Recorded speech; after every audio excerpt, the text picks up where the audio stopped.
Tim. Good morning or good evening. Welcome to Tim's Time.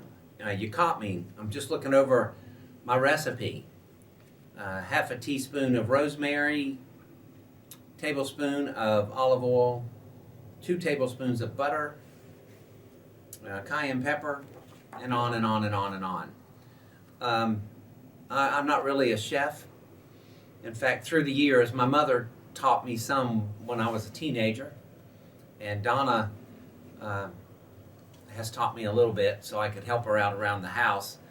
Mama's was a better cook than I'll ever be, and Donna's the best cook that lives in the Coker household, but in the words of James Bond, I do dabble a bit. As long as dabble is defined, I should say, by picking up a recipe and following the instructions and putting in this ingredient and that ingredient. If you give me a good recipe and it's a dish that tastes good, most of the time within reason, I can come pretty close to getting what the creator really wanted it to become done.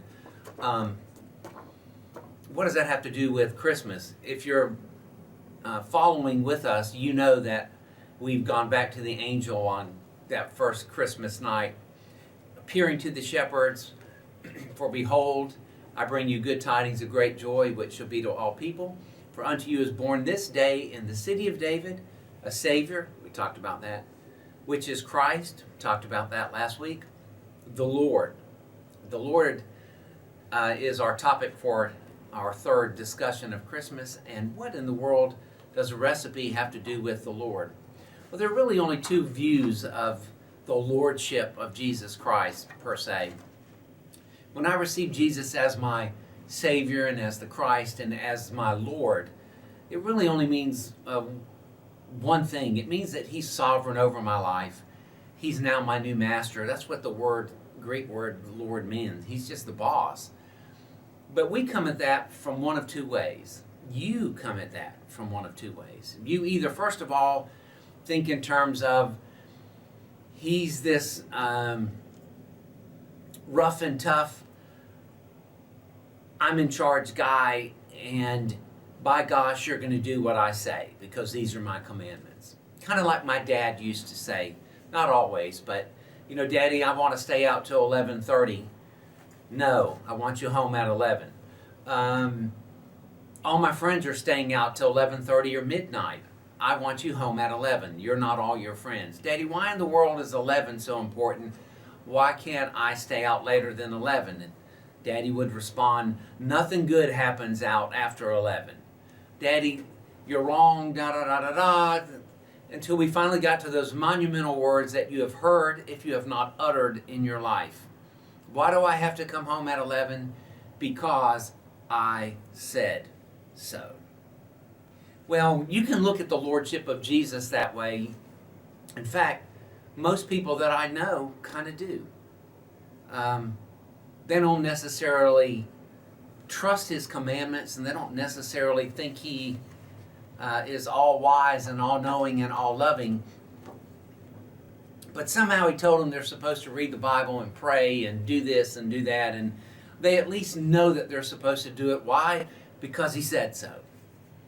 What if we thought of the lordship of Jesus as different than that? What if we thought of Him being Lord along the lines of a recipe?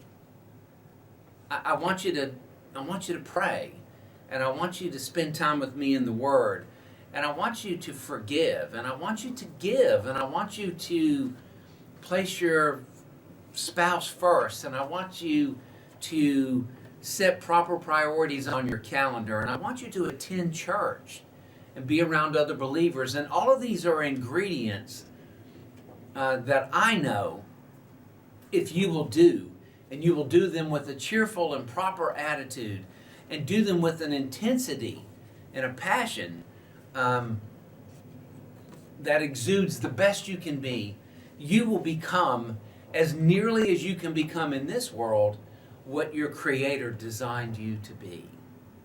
That's Him as Lord.